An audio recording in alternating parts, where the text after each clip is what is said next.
Bienvenue à toutes et à tous. Aujourd'hui, on va s'attaquer à un sujet qui vit un peu dans nos murs et qui a tendance à dévorer notre budget. Je parle du chauffage.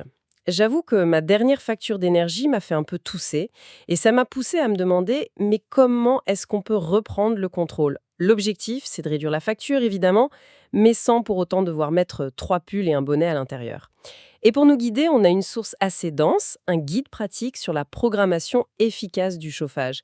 Ma mission personnelle aujourd'hui, c'est vraiment de dénicher les erreurs qu'on fait tous et surtout les stratégies pour y remédier. C'est une excellente approche, parce que le sujet, en fait, c'est un véritable carrefour. On pense tout de suite à la technologie, aux appareils, mais c'est aussi une question d'habitude. Et point très important, c'est une connaissance intime de son propre logement. Le vrai changement, la philosophie derrière ce guide, c'est de passer d'un chauffage qu'on subit un peu, en mode on-off, à un chauffage qu'on pilote. C'est une vraie reprise de pouvoir. Reprise de pouvoir, j'aime bien l'idée. Alors, commençons par le principe de base, ce que le guide appelle la programmation intelligente. L'idée, c'est simple. Le chauffage doit suivre notre rythme de vie. Pour ne pas chauffer une maison vide, quoi. Ça, je pense qu'on l'a tous un peu en tête. Mais le guide, lui, va plus loin. Il donne des chiffres. Il parle de 19 degrés pour les pièces de vie. Honnêtement, 19 degrés, ça peut paraître un peu juste pour certaines personnes. Et c'est là qu'on touche au premier point vraiment majeur du guide. Le chiffre 19, il n'est pas juste donné comme ça. Il y a une logique économique derrière.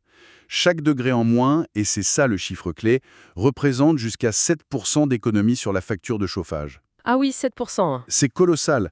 Passer de 21 à 19 degrés, ce n'est pas un petit ajustement. C'est potentiellement 14% de la facture en moins. Donc le 19 degrés, ce n'est pas une punition, c'est un point d'équilibre. Vu comme ça, c'est beaucoup plus parlant, c'est sûr. 7% par degré, ça change tout. Et pour les chambres, le guide descend même à 17 degrés la nuit. Exactement. Et ça, c'est la deuxième idée forte. Le confort n'est pas une notion monolithique. Le besoin de chaleur n'est pas le même partout, ni tout le temps. Sous une couette, on n'a pas besoin de 19 degrés dans la pièce. Non, c'est vrai. Une cuisine où le four fonctionne a le même besoin qu'un salon où l'on est immobile. Le guide nous invite vraiment à sculpter le confort. À le moduler. La bonne chaleur au bon endroit au bon moment. C'est ça, la programmation intelligente. D'accord, donc l'idée, c'est pas moins de confort, mais mieux de confort. Un confort plus ciblé. C'est séduisant, hein, mais en pratique, comment on fait? Mon thermostat, c'est juste un cadran que je tourne. J'imagine qu'il faut des outils un peu plus sophistiqués. On y vient. C'est la deuxième grande partie du guide, l'arsenal technologique. Et là, il y a une distinction très importante à faire. D'abord, il y a le thermostat programmable. On va dire que c'est le chef d'orchestre de base. On lui donne un programme, par exemple, de 7h à 9h, tu chauffes à 19 degrés, puis tu te calmes et tu relances la machine à 17h. C'est vraiment le premier pas pour sortir du tout ou rien. D'accord, la base. Mais le guide, il parle aussi de thermostat connecté ou intelligent. C'est quoi la vraie différence? Est-ce que le pilotage à distance depuis un smartphone, c'est un vrai plus ou c'est un gadget? Très bonne question. Et la réponse du guide est claire. La différence est fondamentale. Un thermostat programmable, il exécute. Un thermostat intelligent, lui, il est stratège. Il ne fait pas que suivre un emploi du temps.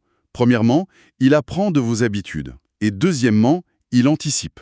Il anticipe, c'est-à-dire? Il se connecte à la météo. S'il voit qu'un après-midi ensoleillé arrive, il va moins préchauffer parce qu'il sait que le soleil va l'aider.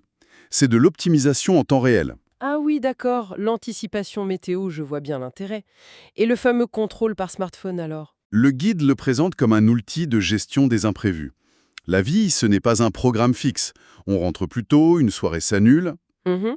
La connexion à distance permet d'adapter le chauffage à la vie réelle, pas à la vie planifiée. C'est cette flexibilité qui génère des économies. Certains ont même une fonction de géolocalisation. Le thermostat voit que vous approchez de la maison et il lance le chauffage juste au bon moment. C'est plus que de l'exécution, ça devient de la réflexion. Ok, là je suis convaincue. Le thermostat intelligent, c'est le cerveau. Mais ça ne règle pas un problème que j'ai chez moi. Le thermostat est dans le salon, donc il fait 19 degrés dans le salon, mais mon bureau, qui est au nord, reste un igloo. Le guide a une solution pour ça? C'est la limite du chef d'orchestre seul. Il dirige pour toute la salle, mais pas pour chaque musicien. Et c'est là qu'intervient le deuxième outil que le guide juge indispensable, les têtes thermostatiques, sur chaque radiateur. Ah oui, les robinets sur les radiateurs. Voilà. Si le thermostat est le chef d'orchestre, les têtes sont les solistes. Elles permettent de moduler la chaleur pièce par pièce. Mais ça ne devient pas une usine à gaz à gérer? Un programme central, plus des réglages sur chaque radiateur, ça a l'air compliqué. C'est une crainte légitime, mais non. Les systèmes modernes sont bien faits. Le thermostat central donne l'impulsion. On passe en mode présent à 19 degrés Celsius. Et les têtes thermostatiques appliquent cette consigne, mais avec des variations locales que vous avez définies une bonne fois pour toutes. Par exemple, 21 degrés dans la salle de bain, 19 degrés dans le salon. D'accord. On crée des zones de confort. Le guide utilise une image que j'aime bien. C'est un traité de paix pour la guerre du thermostat. La guerre du thermostat, je vois très bien ce que c'est. Voilà, la personne qui a toujours froid peut avoir son confort sans transformer le reste de la maison en sauna. C'est la fin du chauffage universel. Un traité de paix, j'achète. Donc, un cerveau central et des agents locaux sur chaque radiateur. Le système a l'air complet, on a les principes, on a les outils, on branche tout et c'est bon. Ah, ce serait trop simple.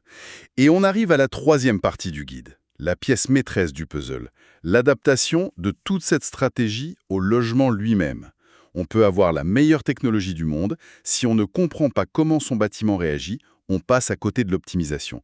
Le concept clé, c'est l'inertie thermique. L'inertie thermique. Le mot a l'air un peu technique. Ça veut dire quoi concrètement? Le guide l'explique avec une image très simple. Une maison mal isolée, c'est comme une tasse en carton. Dès qu'on arrête de verser du café chaud, elle refroidit instantanément. Hum, Une maison bien isolée, c'est un thermo. Même si on arrête de chauffer, elle conserve la chaleur pendant des heures. L'inertie, c'est ça, la capacité du bâtiment à stocker la chaleur. D'accord, l'image du thermos c'est très clair. Donc si je comprends bien, avec une bonne isolation, un bon thermos, je n'ai pas besoin de relancer le chauffage des heures à l'avance. La maison n'aura pas perdu beaucoup de température. C'est exactement ça. Et c'est là que beaucoup de gens se trompent. Ils installent un super système, mais ils gardent les réglages par défaut.